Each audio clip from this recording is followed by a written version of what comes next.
Never Say Never by Natasha Jonigan, Chapter 13. I could smell the coffee and bacon in the air.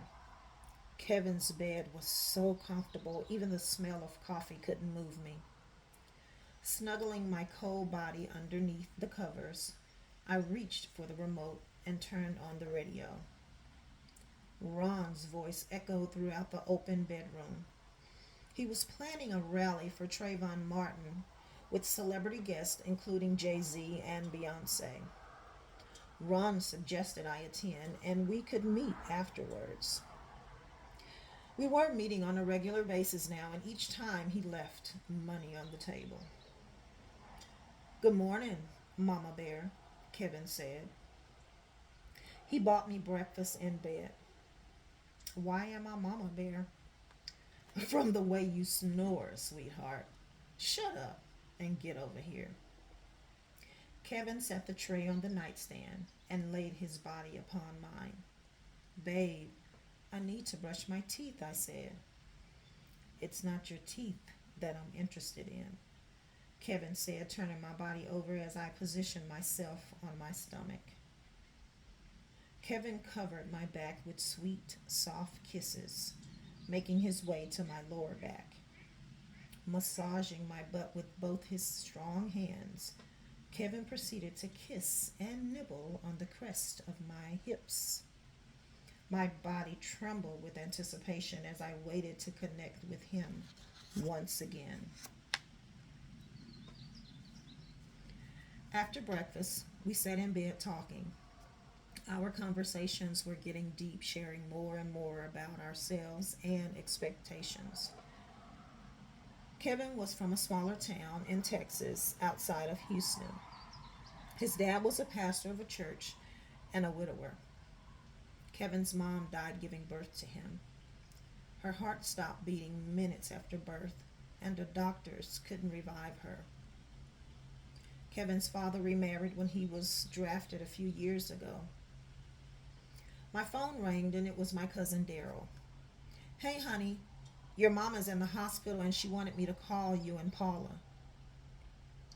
Mama had congestive heart failure and being in the hospital was serious. I thanked Daryl for calling and told him I would call the hospital. Kevin understood I had to leave and offered his sympathy. He had to focus on training and the season, and that I understood. Ron was calling me, so I pushed the end button to send him to voicemail. I had to call Paula first. As I headed down the elevator, I called Paula and gave her the news about Mama. I told her I'd spoken with the doctors and they're keeping Mama for observation. They're running tests and giving her medication for a blood clot. I called I calmed Paula down by telling her I talked to Mama and she was in a good mood and even shared a laugh with me. Getting in the car, I told her I was on my way home to make plans to fly back to Dallas. Arriving home, I noticed Lisa was there. Paula and Lisa were becoming comfortable around me. They acted more like best friends than a couple from my perspective. Lisa was cooking when I walked in. Paula was sitting at the bar with her head buried in her laptop. "I've already started checking our flights. You're not going to get a good deal," Paula said. "I didn't think so. It's last minute. I go on vacation next week, so I'm going to Dallas with you." "Great," I said. Lisa continued cooking as Paula and I searched through the airline websites for any last minute deals. Lisa was still comfortable in the kitchen and knew how to throw down. Each time she cooked, I knew I was in for a treat. Lisa was an executive chef, and cooking was her first love. After getting to know her, I was impressed. Lisa was very spiritual, and her conversation always centered around God or the beloved, as she would say. I admired her spirituality, but I was also confused as they were in a practicing lesbian relationship. Who was I to judge? They were in love and comfortable, so I had no issues. Paula and Lisa dated almost 3 years, and hearing how they met was interesting.